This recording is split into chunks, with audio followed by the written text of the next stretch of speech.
माँ भवानी बड़ी ही दयालु है। वह अपने भक्तों को गुमराह होने से बचाती रहती हैं।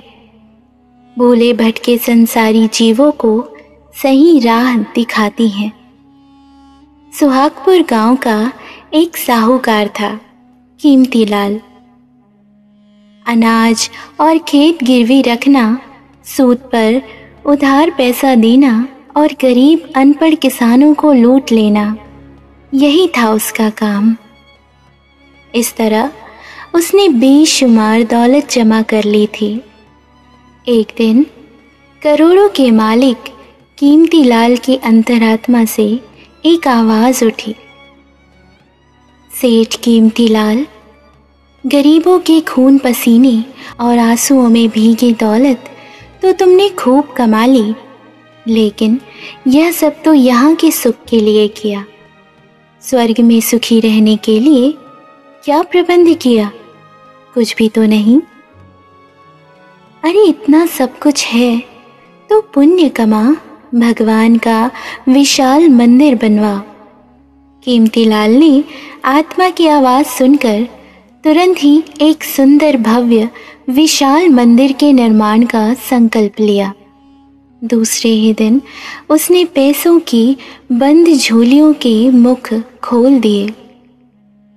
मंदिर का निर्माण शुरू हुआ।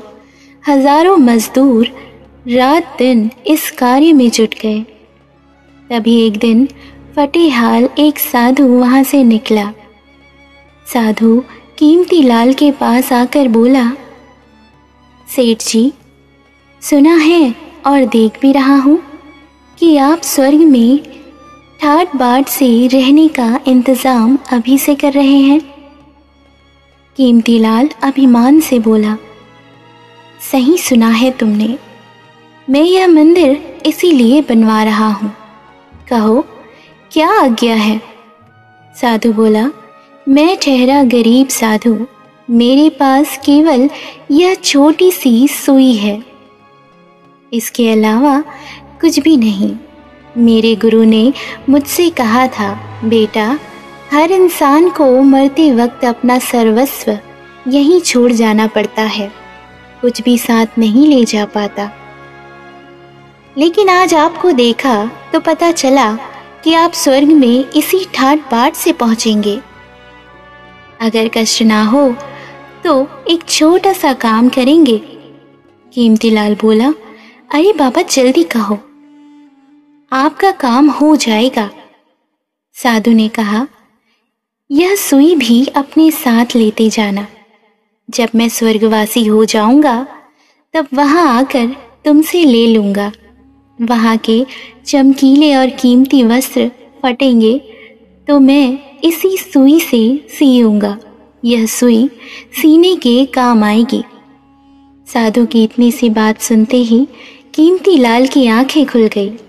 वह उस महात्मा के चरणों पर गिरकर बोला, महाराज, आप बिल्कुल सत्य कह रहे हैं। मरने के बाद जब अपना यह शरीर तक साथ नहीं आता तो भला और वस्तुएं क्या साथ आएंगी? मैंने बहुत सारे पाप किए हैं। मैं उन पापों का प्रायश्चित करना चाहता हूँ। उन सारे पापों का प्रायश्चित मुझे स्वयं यही देवी माँ की आराधना, भक्ति और सेवा से करनी होगी, वरना मुझे नरक में भी स्थान नहीं मिलेगा।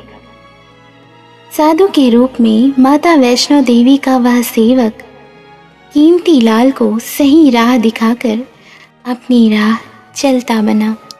उसके होठों पर केवल माँ की भक्ति के ही गीत थे।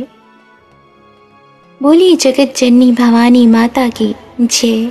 बोलिए भक्त और भगवान की जय।